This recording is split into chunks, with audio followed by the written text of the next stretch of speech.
if you're really good at loving people, but you're secretly exhausted by it, this is for you, okay? Most women don't struggle with self-love. They struggle with staying with themselves while they love other people. So today we're talking about self-love without abandoning yourself. I know we talk a lot about self-love, right? I mean, we see it everywhere, quotes and mantras and advice. But there's a version of self-love that's almost never discussed. And it's the kind of self-love that shows up in the middle of real life. Not the curated moments, not the Pinteresty perfect Instagram moments, not the pretty ones. I'm talking about the moments where it's easy to override yourself, to push through, to stay quiet, to keep the peace, and to take care of everyone else first. And instead, you stay. You don't abandon yourself. I know, take that in for a moment. This is something that I see again and again and again. Most women do not struggle with loving other people. They're incredible at it. We're so good at it. Maybe a little too good at times, right? But the struggle is staying with themselves as we love. So today we're talking about self-love without abandoning yourself. Just take that in for a moment. This does not mean becoming selfish. This does not mean pulling away from people. It does not mean hardening or becoming resentful, right? But learning how to stay present with yourself as you live and lead and love and give to other people. If this already feels like relief, stay with me. Let's start here, okay? So a lot of what we call being loving is actually learned self-abandonment. I know that's really hard to hear, right? We learn it early. We learn that being good means being agreeable. Being kind means not rocking the boat. Being loving means putting your own needs on hold. And it's not because you're weak or unaware. None of that. Self-abandonment is actually a strategy that helps you belong. Should I say that again? Self-abandonment is a strategy that helps you belong. It keeps you connected and it keeps things running so smoothly. So you learn to say yes when you mean no. You learn to explain yourself too much. You give way more than you take. Sound familiar? You swallow irritation before it turns into anger. And you minimize disappointment so no one else feels uncomfortable. And over time, this starts to feel like love, right? It's something else starts to happen along with that, though. Your body tightens. Your chest feels heavy. Your neck and shoulders feel tense. And maybe your thoughts don't turn off at night. You replay conversations over and over and you wonder if you said too much. Or maybe you didn't say enough and maybe you just need to explain a little bit more. And you feel guilty for wanting space and resentful for not taking it. And then you just say to yourself, maybe I should be more grateful. I should be more patient. I should be more understanding. This is the part that breaks my heart a little bit because none of this means that you're bad at self-love. It means that you learned love as self-override. I know this is very common for people our age. So give yourself a breath. Just kind of take this in. Remember, you're not here to judge yourself. Just acknowledge what's happening inside your body. Be kind and gentle with yourself. This is not about judgment, right or wrong, bad or good. It's about collecting the data, right? So I want to talk about something that will clear up some confusion. Self-love isn't one thing. And I know you've heard me talk about this before, because self-love really exists on a spectrum, right? On one end, we have what gets labeled as selfish, pulling away, putting yourself first no matter what, hard boundaries that feel more like walls. And on the other end, we get praised as selfless, overgiving, overfunctioning, putting everyone first, while we quietly wilt and disappear. Yeah.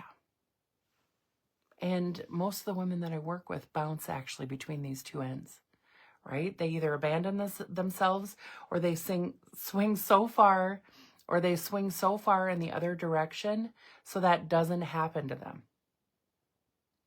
But real self-love, the really yummy, good kind of self-love, exists in the middle. It's relational, it's responsive, it's honest. And it sounds like, I care about you and I care about myself. I can be present without betraying myself, and I can give to you without disappearing. This kind of self-love doesn't announce itself. It doesn't need approval. It kind of feels like relief. Yeah, you can feel the breath come into your body, right? Here's the key. You don't get to this middle part by thinking your way there. We try so hard to think our way into everything that we want, right? We try to think our way through problems. We try to think our way through emotions. We try to think our way out of anxiety. We try to think our way out of depression or anger or resentment. But it's the feeling that will get you there. You get there when your body feels safe enough to stay. Give yourself a breath. Just think about how that shows up for you when your body feels safe. Safe enough not to abandon yourself. And this is where the work actually happens. Not in theory. It happens in the moment. The moment where you feel the tightening start.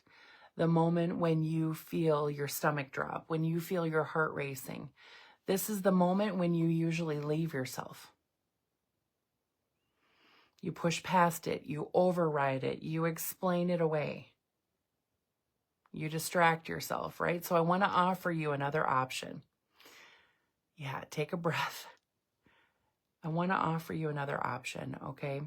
And right now, right here, nothing dramatic. If you're somewhere safe right now, just take a breath. Let your shoulders drop. Just let them drop a little bit more. They might have been really high, right? They might have been right up by your ears. And I want you just to notice, where do you feel yourself holding right now? This is not about fixing or judging, of course, just noticing. That's staying. That's staying with yourself.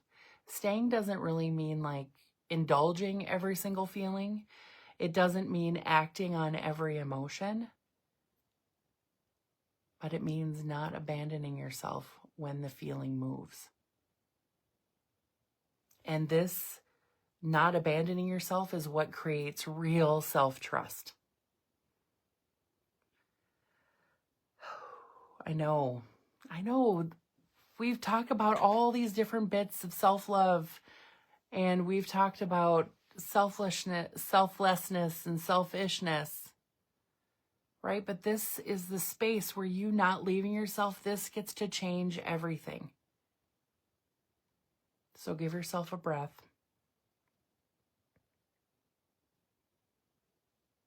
When your body learns that you won't leave it, it stops screaming for attention. Because we know the opposite is true, right? We know that when we ignore the body, that it gets louder and louder, right? Like the kid who's calling for his mom, mom, mom, mom, and the mom doesn't answer right away. She's probably doing a million other things, right? And the child just gets louder and louder and louder. That's what happens with the body. We know this. The body screams for attention. You might feel it in your neck. You might feel it in your shoulders. You might feel it in your stomach. You might feel it in your chest. You might feel pressure in your head. But when your body learns that you won't leave it, it stops screaming for attention. Thoughts slow down. Your emotions calm down. Decisions become clearer. Not because life is perfect, but because you're not fighting yourself anymore. The body, the subconscious mind, they do not like conflict, which is why we've done all of this self-abandonment in the past, right? Where we've overrode ourselves because we were trying to avoid conflict, which might lead to rejection. Okay, let this soak in for a moment, because when you're not fighting yourself anymore, this is where everything shifts. So when we stop abandoning ourselves, there is less resentment, there's less guilt, there's less emotional hangover after difficult interactions, or sometimes any interactions at all. They stop replaying conversations. They stop second-guessing decisions. And they stop bracing for that conflict that never actually happens. Relationships then feel cleaner, right? Work feels steadier. Energy seems to return and even stay steady. Not feeling so depleted, exhausted, on the edge, or in a full-on burnout. So give yourself a breath here. This is the thing that people don't expect. This is the thing that people don't expect. They actually become more loving. It's hard to believe, right? When you start taking care of yourself and you're not abandoning yourself and you're not in a body that's trying to scream to you, it actually feels easier to be loving. Because you're doing it in a way that your body can hold, that your mind can hold, that your body, your subconscious mind feels comfortable with. Because when love doesn't cost you anything, it feels very, very different. It's calm, it's grounded, and it's sustainable. Because you're loving without leaving yourself, it's sustainable. Because all that leaving and then coming back to yourself and swinging from one end of the spectrum to the other, that takes a lot of work and a lot of energy. But when you come home to yourself and you operate from the desire to not abandon yourself, loving gets easier. I imagine there's a song, I don't know, I'm kind of playing a song in my head. There's probably a song about this, right? Coming home and staying home with yourself is not about becoming someone else. This is about being finally able to stay with yourself. I know, just notice what has happened in your body as we've been talking about this. If this feels familiar to you at all, if this has felt like you in any way, nothing is wrong with you. Just know that right here. You didn't fail at self-love, okay? You adapted. That's what happens in our subconscious mind through every single thing that we go through. We adapt. We work with ourselves for the things that are happening around us to make us feel as safe as possible, even if our body is uncomfortable, even if it doesn't really work long term. And now you're allowed to choose something different. Yes, You get to choose something different for yourself. You get to stay present. You get to stay in love with yourself. You get to even consider going deeper and loving yourself in a deeper way. Feeling free to love yourself without leaving yourself. And if you are trying to navigate this shift and you want to have support, then you know wherever you see this video, you can probably find a link to connect with me. And in the meantime, I want you to stay with yourself. Continue to think about what it feels like when you stay with yourself. When you need it, put your hand on your heart. Just those few seconds of your hand on your heart and taking a breath brings you back to yourself. And this is when you are at your very best. You are at your best energy. You are the most present, the most focused, and the most present to your life, where you can decide what you're creating from here. Practice this feeling. Let me know how it goes. Take really good care of yourself, and I'll see you next time.